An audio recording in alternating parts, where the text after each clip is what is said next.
তো এখন দেখেন এইখানে হচ্ছে ডেসিমেলকে হেক্সাডেসিমেলে রূপান্তর করতে হবে। সো এখানে একটা ম্যাথ দেয়া আছে যে 67কে হেক্সাডেসিমেলে প্রকাশ করো। সো এটাকে আমরা এইভাবে লিখতে পারি না, 6 7 10 ইকুয়াল হোয়াট, কত, হেক্সাডেসিমেলের বেস কত, 16। তাহলে এখন দেখেন 10-এর কি, 10-এর কোনো কাজ হবে না। তাহলে 16টাকে কি করতে হবে, 16টা এখানে গুণ অবস্থা আছে, এদিকে গেলে কি হবে, অবশ্যই ভাগ হবে। সো আমরা 67কে 16 দ্বারা ভাগ করে দেব। যদি আমি 67কে 16 দ্বারা ভাগ করে দিই তাহলে আমাদের কত হয় দেখেন তো, 4, ভাগশেষ থাকবে 3। আবার যদি আমি 16 দ্বারা ভাগ দিই তাহলে কি হবে, এটা কি বেজ না, এটা কি ভাগফল না। সো বেজ কি ভাগফলের চেয়ে ছোট হয়ে গেছে না। সো এখানে 0, এখানে কি 4, মানে এখানে 0 হবে এবং এখানে যেটা থাকবে এটাকে আমরা এখানে নিয়ে আসবো। তাহলে মানটা কোথা থেকে কাউন্ট হবে, নিচ থেকে উপরে। তাহলে এটা কি আমাদের এমএসবি আর এটা হচ্ছে আমাদের এলএসবি। তাহলে ফাইনালি আমি মানটা কত পাইলাম, যে 67 10 যেটা আছে এটার জন্য আমি মানটা পাইলাম 43 16। সো এটাই হচ্ছে আমাদের অ্যান্সার। ওকে, তাহলে এখন আমরা আরেকটা উদাহরণ দেখি। তাহলে এখানে বলছে 45 রেডিক্স পয়েন্ট 375 ডেসিমেলকে হেক্সাডেসিমেলে রূপান্তর করতে হবে। তাহলে কি 10-এর কোনো কাজ নাই, এটাকে স্থগিত রাখবো। তার মানে কি 16কে 16 এই দিকে গুণ অবস্থা আছে, এদিকে আসলে কি হবে, ভাগ হবে। সো আমরা 45কে সর্বপ্রথম 16 দ্বারা ভাগ করে দেবো। তাহলে কত হয়, 16 দোগুণ 32। আর আমাদের ভাগশেষ কত থাকে, 45 বিয়োগ 32, তাহলে কত থাকবে এখানে 13। আবার 16 দ্বারা দেই।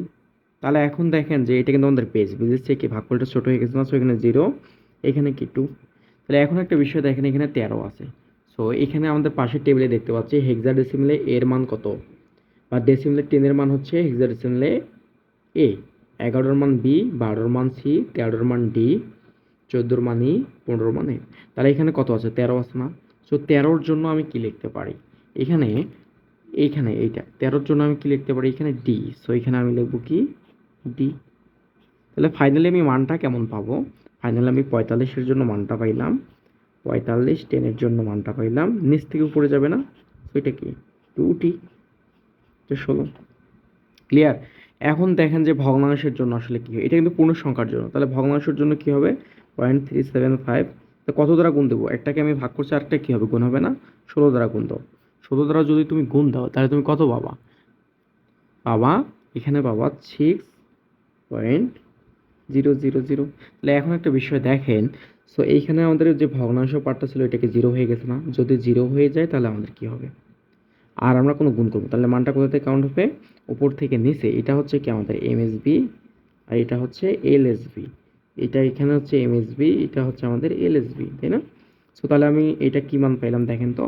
তো আমি মানটা পাইলাম 0.375 এর জন্য 0.6, কত এটা 0.6 হেক্সাডেসিমেল। তাহলে ফাইনালি আমি কি মান পাইলাম, ফাইনালি আমি যে মানটা পাইলাম সেটা হচ্ছে 45.375 10-এর জন্য আমি পাইলাম 2d.6 16। সো এটাই হচ্ছে অ্যান্সার। ওকে, তাহলে এটা কি হবে, যদি মনে করেন যে এরকম একটা নাম্বার দেওয়া আছে, ধরেন যে আছে 46.242, এটা আছে কোথায়, ডেসিমেলে। তাহলে এটাকে প্রকাশ করতে হবে তো আপনাদের হেক্সাডেসিমেলে। সো এটা একটু ট্রাই করবেন তো, দেখি হয় কি না।